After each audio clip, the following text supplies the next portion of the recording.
Oke, Oh, sudah. Assalamualaikum warahmatullahi wabarakatuh. Selamat siang untuk teman-temanku sekalian. Selamat datang dalam forum diskusi mata kuliah Pendidikan Kewarganegaraan dengan dosen mata kuliah Bapak Hendrik Padupaksi, SPD MPD. Izinkan saya memperkenalkan diri. Nama saya Eni Zulfa Hidayah dengan NIM terakhir 070 selaku moderator pada siang hari ini. Untuk selanjutnya ada pemaparan dari narasumber kita yaitu Rona Puji Rahayu. Dipersilakan untuk memaparkan materinya. Baik, terima kasih moderator atas waktunya. Di sini saya akan memaparkan materi bab 3 yaitu tentang integrasi nasional. Mohon izin untuk share screen.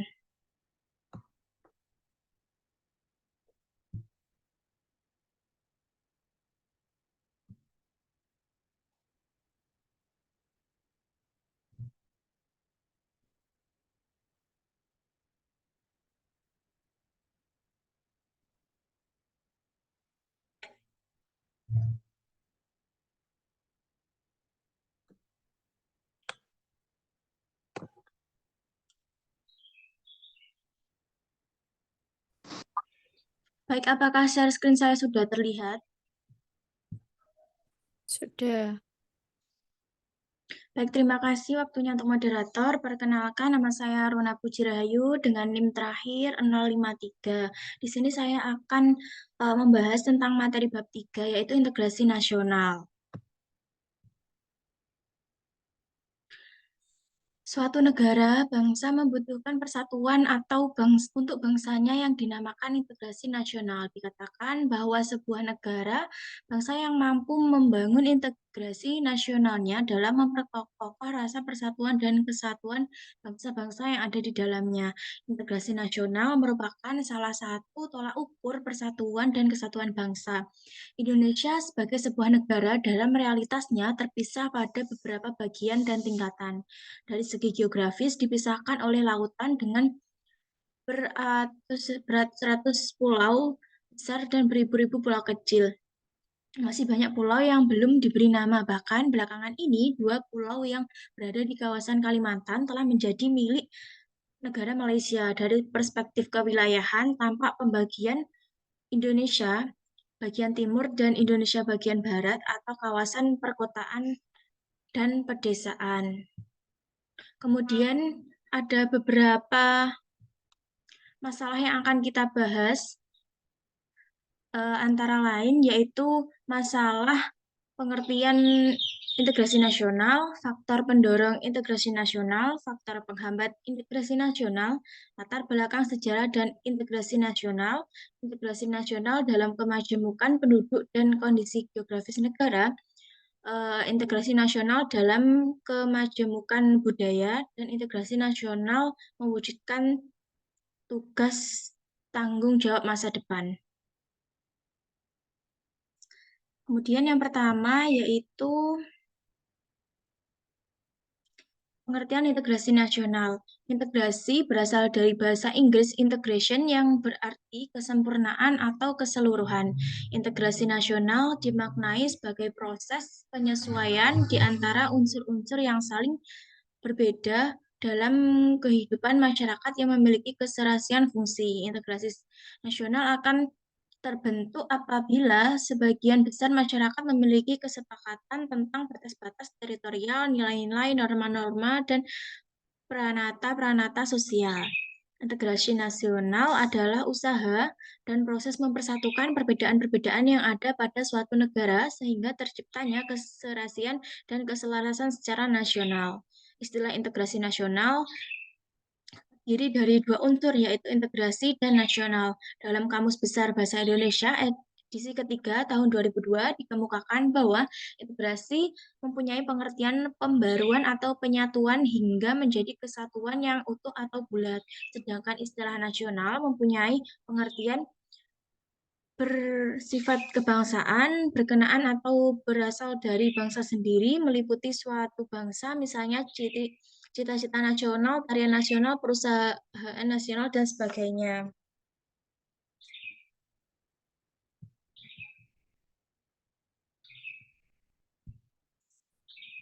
Kemudian yaitu faktor pendorong integrasi nasional. Adapun faktor pendorong integrasi nasional antara lain yang pertama yaitu adanya rasa yang senasib dan seperjuangan yang diakibatkan oleh faktor-faktor sejarah Indonesia telah mengalami sejarah yang kelam di masa lalu. Kemudian adanya ideologi nasional. Ideologi nasional negara kita Indonesia adalah Pancasila. Sebagai ideologi nasional, Pancasila tidak dapat digantikan oleh ideologi manapun.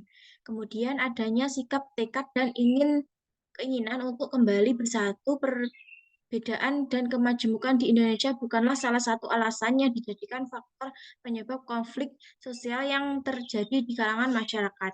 Justru perbedaan inilah yang membuat masyarakat Indonesia mempunyai keinginan untuk mempersatukan perbedaan di dalam satu kesatuan bangsa yang utuh.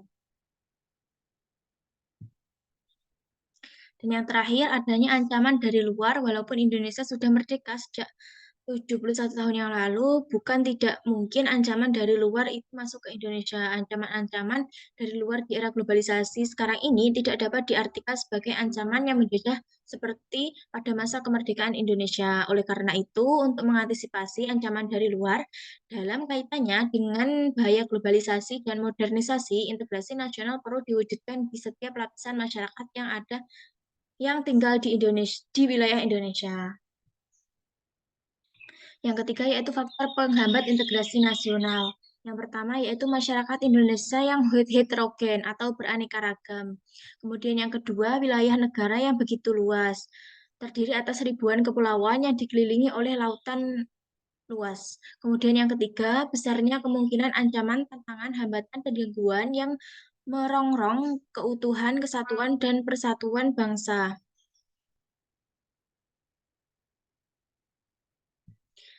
Yang keempat, masih besarnya ketimpangan dan ketidakmerataan pembangunan dan hasil pembangunan menimbulkan berbagai rasa tidak puas dan keputusasaan di masalah sara, suku, agama, ras, dan antar golongan. Yang kelima, adanya paham etnosentrisme di antara mereka suku bangsa yang menonjolkan kelebihan budayanya dan menganggap rendah budaya suku bangsa lain.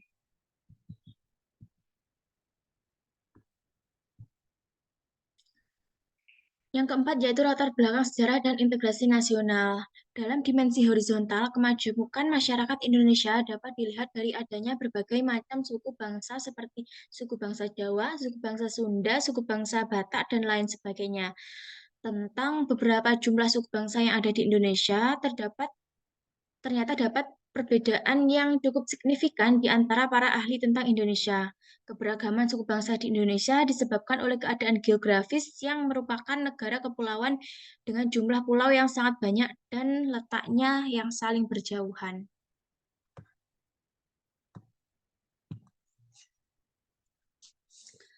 Kondisi yang demikian nenek moyang bangsa Indonesia yang kira-kira 2000 tahun sebelum Masehi secara bergelombang datang dari daerah yang sekarang dikenal dengan daerah Tiongkok Selatan.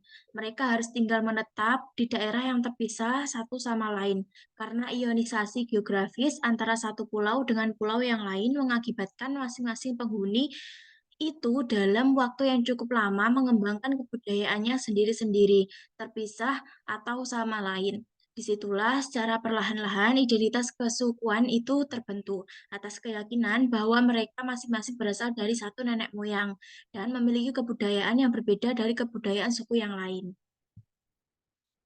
Yang kelima yaitu integrasi nasional dalam kemajemukan penduduk dan kondisi geografis negara.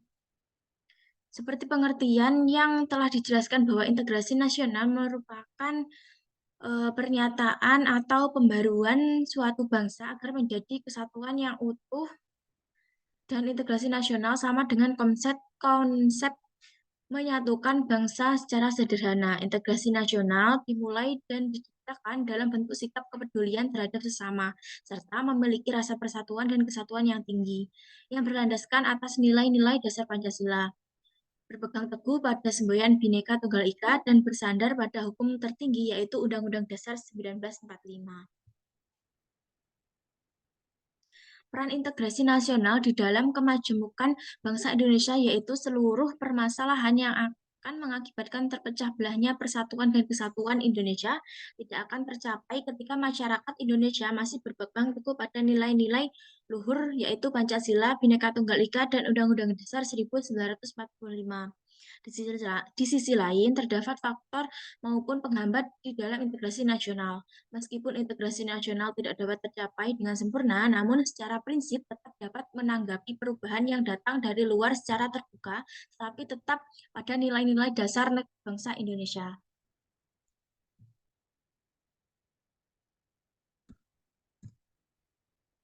Yang keenam yaitu integrasi nasional dalam kemajemukan bangsa. Kemajemukan budaya. Integrasi nasional dalam kemajemukan budaya merupakan suatu proses yang melibatkan upaya untuk membangun kesatuan dan kesatuan di dalam suatu negara yang memiliki beragam latar belakang budaya, etnis, agama, dan bahasa. Proses ini bertujuan untuk menciptakan suatu identitas nasional yang kuat dan bersama meskipun masyarakatnya memiliki perbedaan tersebut, integrasi nasional dalam kemajemukan budaya merupakan tantangan kompleks yang memerlukan keterlibatan semua pihak, termasuk pemerintah, masyarakat sipil, dan sektor swasta. Upaya bersama ini dapat menciptakan fondasi yang kokoh untuk kehidupan bersama yang harmonis di tengah keberagaman budaya.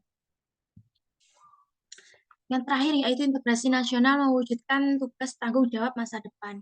Integrasi nasional memiliki peran penting dalam mewujudkan tugas dan tanggung jawab masa depan suatu negara.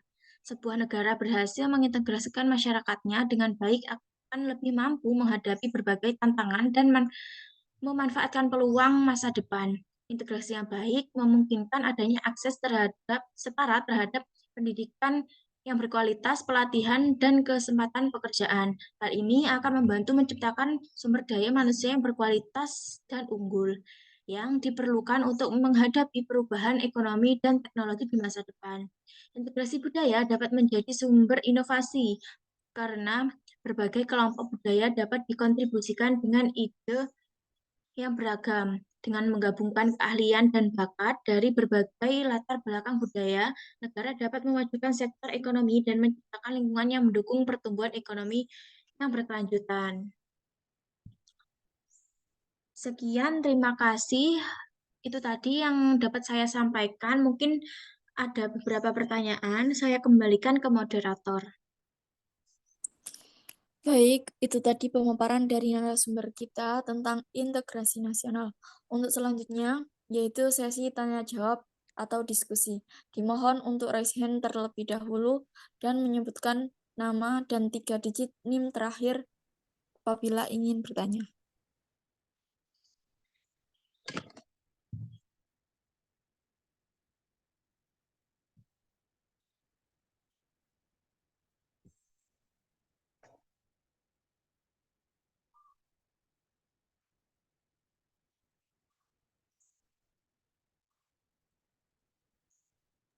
Baik, untuk Nandina dipersilakan. Terima kasih moderator atas kesempatannya. Izinkan saya perkenalkan nama saya Nandina Asita Sabila dari kelas pendidikan Fisika C angkatan 2023 dengan NIM terakhir 052. Izin bertanya, bagaimana media massa dapat memainkan peran dalam membangun kesadaran dan semangat nasionalisme? Terima kasih.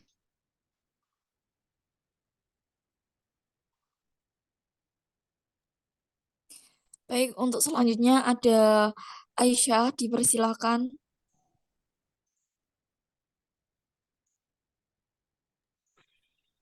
Baik, saya ucapkan terima kasih kepada moderator. Di sini saya akan bertanya mengenai apa saja langkah-langkah konkret yang dapat diambil oleh pemerintah dan individu untuk memperkuat integrasi nasional. Terima kasih. Apakah perlu mengulangi pertanyaan? Tidak, sudah. Terima kasih. Untuk narasumber dipersilakan untuk menjawab. Baik, terima kasih atas pertanyaan. Pertanyaan yang pertama tadi yaitu langkah-langkah konkret yang pertama tadi media massa dapat memainkan peran dalam membangun kesadaran dan semangat nasionalisme. Nah, dari saya, yang pertama yaitu pemberitaan yang seimbang dan informatif. Media massa harus memberikan pemberitaan yang seimbang dan informatif mengenai berbagai aspek kehidupan nasional. Melalui pemberitaan yang objektif, masyarakat dapat memahami realitas negara dan merasa terlibat dalam perkembangan yang terjadi. Yang kedua yaitu penciptaan identitas bersama. Media massa dapat membantu menciptakan identitas bersama dengan mengangkat nilai-nilai sejarah dan budaya nasional. Program-program televisi, film, dan artikel yang merayakan keberagaman dan keselarasan dapat memperkuat rasa solidaritas antar masyarakat. Kemudian promosi dialog dan diskusi, yaitu menciptakan platform untuk diskusi dan dialog serta dialog sehat tentang isu-isu nasional dapat memperkaya pemahaman masyarakat dan perbedaan dan persamaan. Program talk show, kolom opini, dan forum diskusi dapat menjadi sarana bagi berbagai pandangan. Kemudian menyuarakan keberhasilan nasional. Media memiliki peran dalam menyuarakan keberhasilan dan prestasi nasional, baik dalam bidang ekonomi, seni, olahraga, maupun pencapaian lainnya. Hal ini dapat membangun kebanggaan nasional dan meningkatkan semangat positif. Kemudian pertanyaan yang kedua tadi, yaitu langkah konkret yang dapat diambil oleh pemerintah dan individu untuk memperkuat integrasi nasional. Nah, yang pertama yaitu pendidikan multikultural. Meningkatkan kurikulum yang mencakup sejarah, budaya, dan nilai-nilai semua kelompok etnis yang ada di Indonesia. Kemudian kebijakan inklusif. Ini yaitu menyusun kebijakan yang mendukung partisipasi dan representasi setiap kelompok dalam struktur pemerintahan dan lembaga publik. Kemudian dialog antar agama dan antar budaya. Mendukung inisiatif dialog antar agama dan antar budaya untuk meredakan konflik dan membangun pemahaman.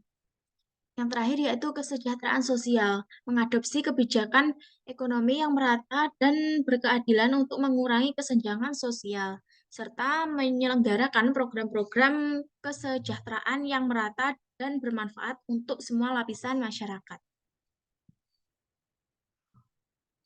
Bagaimana teman-teman, apakah sudah puas dengan jawaban saya? Saya kembalikan ke moderator. Untuk para penanya, apakah sudah bisa menjawab? Baik, sudah bisa menjawab dari pertanyaan yang kedua. Saya ucapkan terima kasih kepada moderator dan kepada saudari Rona.